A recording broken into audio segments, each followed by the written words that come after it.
flow. From our conversation earlier, you had a statement where you said mechanical music practice is questionable. I was wondering if you could elaborate on Well, that. beyond the point, everything is questionable. You know, I mean, scales you're supposed to play before you get one, before it becomes useful to you. How often do you need to practice it? Is there something in you that says you have to stay in monotony and mechanical, nonsense? Like okay, enough of that. What else is there? You go back to that, like knocking your head against the wall. So you want to determine whether or not knocking your head against the wall with any kind of musical thing is helping you. And then it depends on what you're supposed to do with it, because I'm sure there are those musicians that feel like, that's all they're supposed to do. And that's all they want to do. No comment on that.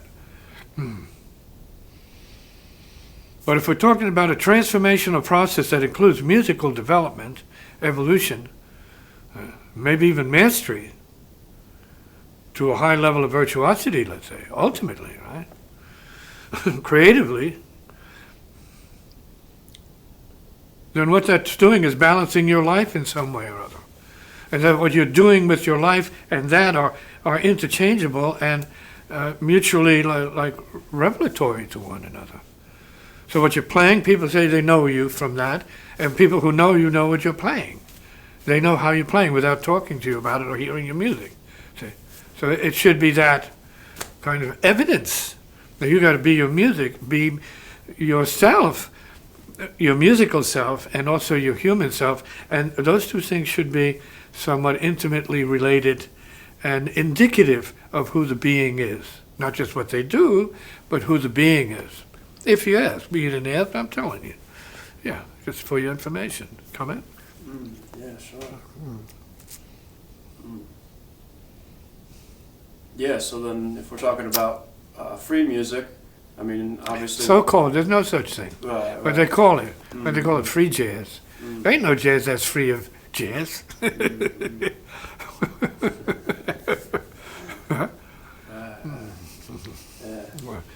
So it can only be as free as you are of addiction to it or attachment to what it is, and it might be. Because if you're free, then it might be free. It depends on what your level of freedom is that you're playing from. That could be determined as really creative or and around and around and around, up and down, around like a carousel. Going nowhere, but maybe somewhere for some people. So, that's the only way to go to. That's where, nowhere. Right. And then, maybe that, that little phrase of, could be useful. Twilight zone, yes. Yeah, the twilight zone phrase could be useful if somebody's working, on their technique or anything something. could be useful. That's the idea, is make it Right. useful. Right. See that it is useful, whatever you do.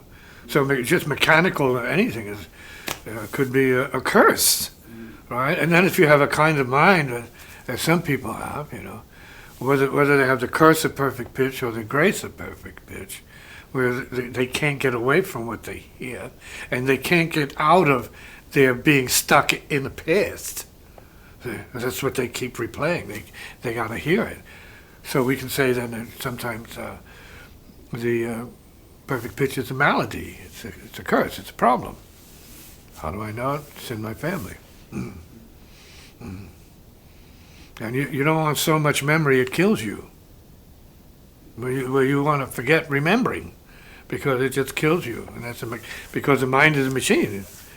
Most people seem to be happy with their function as a person that can retain pitch and have a great memory. So good for them, but that's not all of them. Right? So you have some minds are like broken records, scratching, playback. It's the mind, it's mental, emotions, same thing. Reactions, same thing. So then it's not even music, it's mind. And then how it shows up could be musical or deranged. So what kind of practices could that person do that suffers that, you know, Nothing.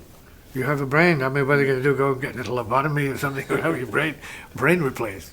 Say, I want a brain transplant, Doc. My brain is so stuck in memory. I hate it. I can't get rid of Bach. I can't get rid of Mozart. It's driving me crazy. Or Charlie Parker, whatever. Right? And so on. So in other words, healthy practice is letting go, not just holding and retaining, and remembering or memorizing. You have to memorize, of course, but let it go. Control memory. That's creative. Control the memory. Control the emotions.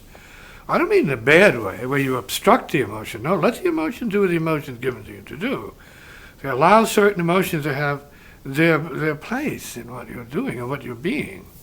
So we try not to be so emotional, like a lot of guys are hung up on romantic or sexual emotion. Man, it's like dumb. And it uses them. Well, if you're destined to have it use you, then good for you. You're accomplishing what your capacity is here to do, and maybe play from or live from. But then there's so much more space than in the universe than that. It's just more open universe. Heart is the universe, open, wide open. So it's not just one level of emotion, one flavor of emotion. It's like all the feelings. What about the full spectrum of feelings? To the degree of infinite compassion and wisdom, heart presence, spiritual. God's right, love, harmony, beauty, majesty, grace, right, peace. How about the emotion of peace? Yeah.